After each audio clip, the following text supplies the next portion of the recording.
Hello everyone. It's the Dog and Son for Fun coming at you with another video. Today everyone, I'll be talking about the Scorpiono event. El Scorpiono event. I could be pronouncing wrong. Don't hold that against me. And you probably know what the prizes are. It's the Royal Stinger. And I've tried it, maybe because I haven't leveled it up, but I haven't been very impressed with the damage or the way the attack works. I probably just haven't committed enough, and that's probably all my fault. The base, however, I think if the devs were to stick with the game and they're more active again, I think they can improve the way the barrier works on this.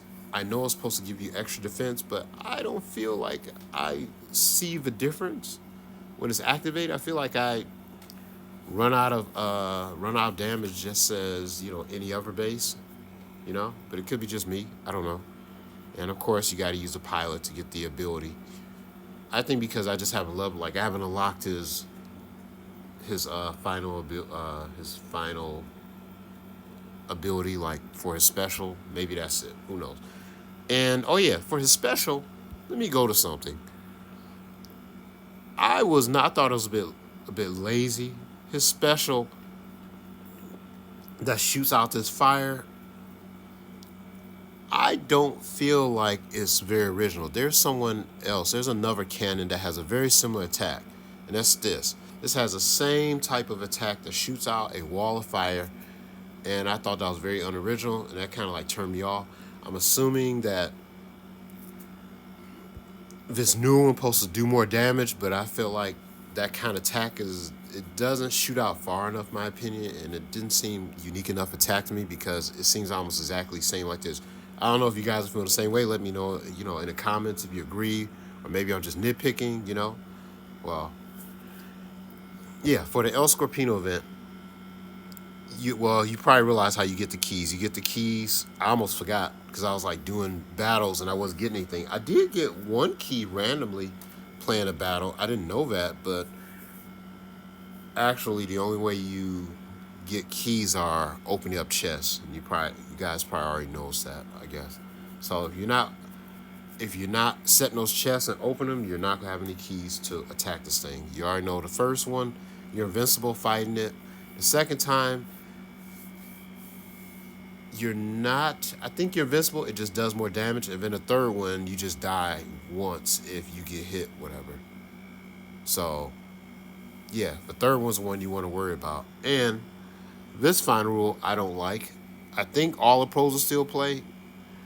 If you don't get to this when this event first start, you're not going to get the parts. Yeah, the way it works is if you're not within the first 200 to complete this thing, what I think is unfair because it's hard enough to take this thing on, and now they're locking under 200 players. I think it's just being stingy. They could just make it to where anybody can complete because it's hard enough as it is. Yeah, I don't like that. So I completed it, I think, twice under the 200 players. But let's say you do complete it and it's after 200. You're just going to get a random chest, a random legendary. You get a random legendary, which I think that's kind of crappy, whatever, in my opinion. There should be something like special, like let me give you an example, like one of these, like an important one, like the Forester or Disintegrator. It could be like anything. It could be something trash, a trash legendary. Like I'll give you an example of a trash legendary, in my opinion. Let's see, what would be a trash legendary? I'm gonna say this one. It's okay, but it's not great to me. Yeah, I don't think it's that great. I play with it for fun, but it's not one that I would be like looking for. It'd be legendary, like, or legendary like a pilot, whatever. I mean, the pilots are great. You need them, whatever, for the matching. But honestly,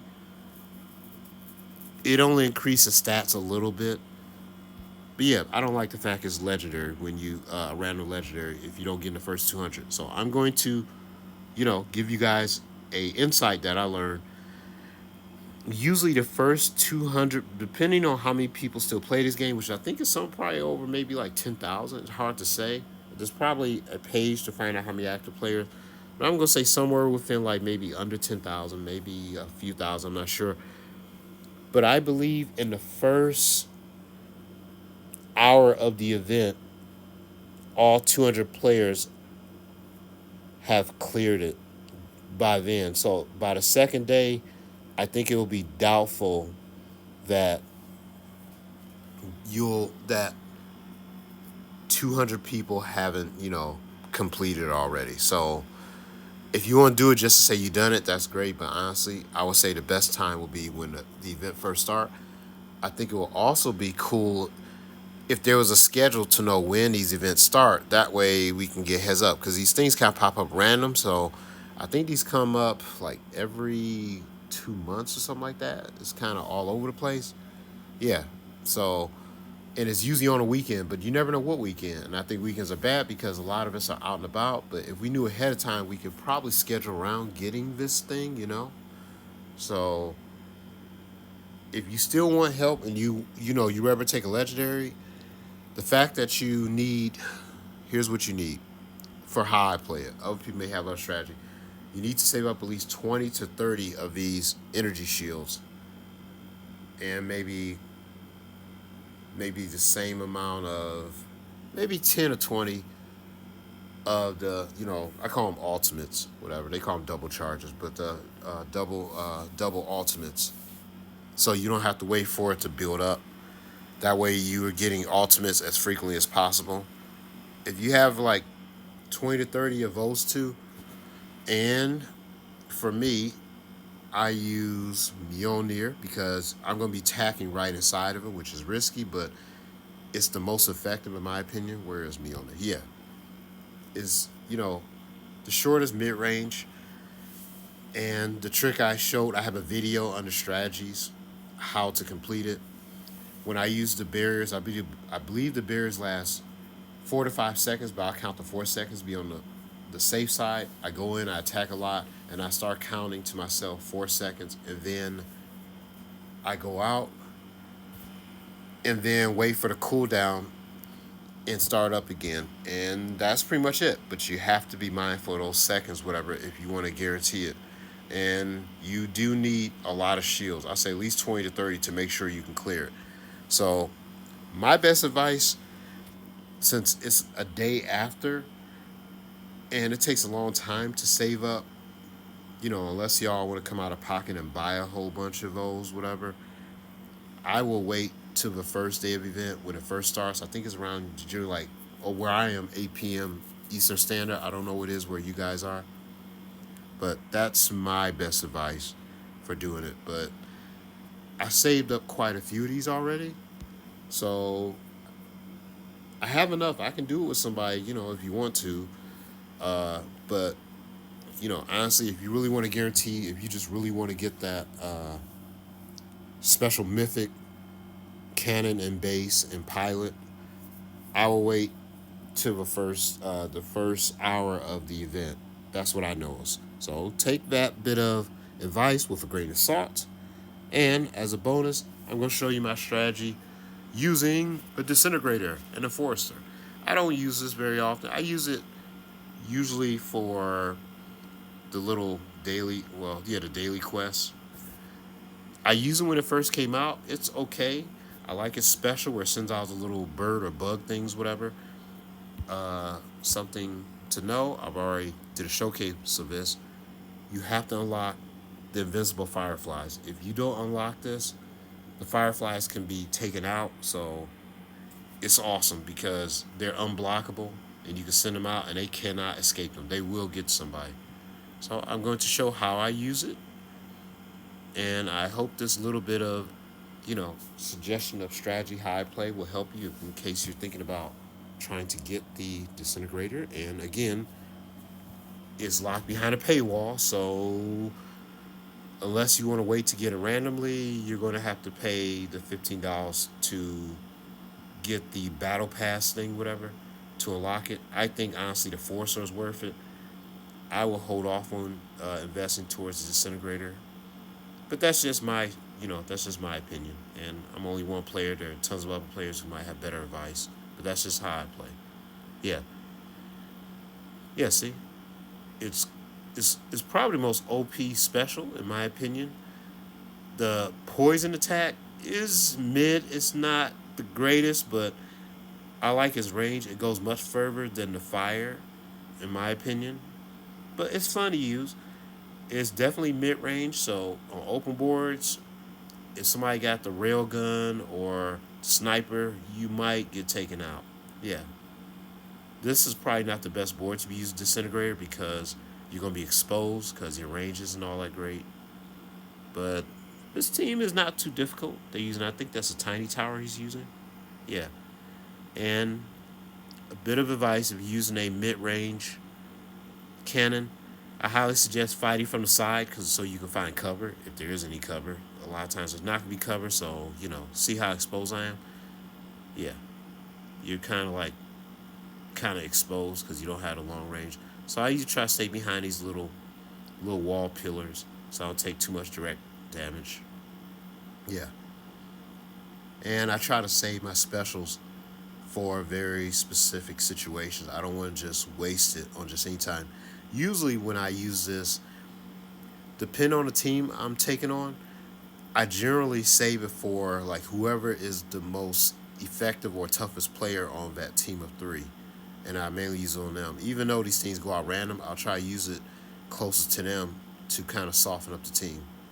But yeah, that's like kind of how I play with this. So I hope that bit of insight helps you guys out. Now, as you know, for the El Scorpino event, you have to you have to set these chests in order to get the keys. That's the only way. Now, here's a funny thing.